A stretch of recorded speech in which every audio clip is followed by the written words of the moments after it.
कितनी सारी चीज़ों को हम फॉलो करते हैं ये समझ के कि इससे हमें रियल नॉलेज मिलने वाली है और करते ही जाते हैं। पर क्या कभी आपने सोचा है कि कोई तो क्राइटेरिया होनी चाहिए ना, कोई तो खासियत होनी चाहिए जिससे समझ आए कि ये नॉलेज ही अल्टीमेट है, रियल है, ये वास्तविक ज्ञान है। तो इसकी खासियत जानने के लिए आपको सिर्फ एक बात समझनी पड़ेगी, अपने आप से पूछनी पड़ेगी कि ये सिर्फ आपको नॉलेज मिलती जा रही है या फिर इस इंफॉर्मेशन के साथ साथ आपके अंदर कोई ट्रांसफॉर्मेशन भी हो रही है या नहीं। और जब ये ट्रांसफॉर्मेशन होने लगती है तो आप अपने आप को और पूरी दुनिया को एक अलग नज़र से देखना शुरू करते हैं, एक नया मीनिंग आपको मिल जाता है। तो ये एक ऐसी फीलिंग होती है जैसे आपके मन पे कोई धूल जमी हुई थी और किसी ने वो शीशा पूरा साफ कर दिया है और जिससे आपको सब कुछ साफ साफ क्लियरली ठीक से दिखाई देना शुरू हो गया है।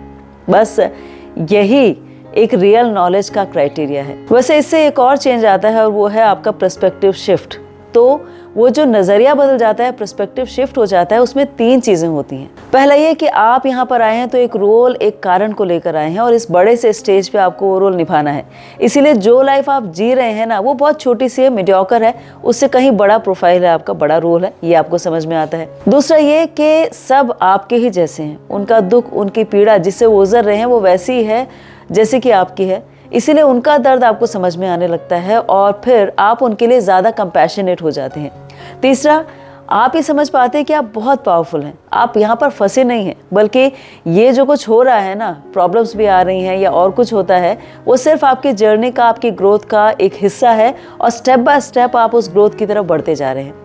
अब ये जब सब समझ जाएंगे, पर्सपेक्टिव शिफ्ट हो जाएगा, तो उससे क्या होगा? तो उससे आप ब्लेम गेम से बाहर निकल जाएंगे। आपको कोई एक्सटर्नल वैलिडेशन नहीं चाहिए होगा जीने के लिए और लाइफ कोई भी बर्डन की तरह नहीं लगेगी, बल्कि एक प्रेशियस गिफ्ट जैसी लगेगी। तो ये पर्सपेक्टिव शिफ्ट कब आता है, ये ट्रांसफॉर्मेशन कब होती है? जब हम और आप अर्जुन की तरह हो जाते हैं, जो भगवान कृष्ण से इस फिलॉसफी को समझ रहे हैं। तो इतना ईजी है इसको समझना और जानना।